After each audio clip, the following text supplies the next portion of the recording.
জাতীয় শহীদৰ ত্যাগক আমি অথলে যাব নিদিওঁ নিজেইত ব্যক্তিসকলক শ্ৰদ্ধা জনাইছোঁ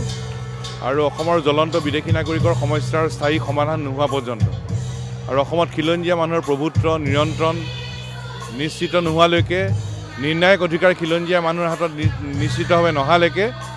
আমি আমাৰ নিৰন্তৰ সংগ্ৰাম আমি আগুৱাই লৈ যাম। মতে আজি 10 ডিচেম্বৰ তাৰিখ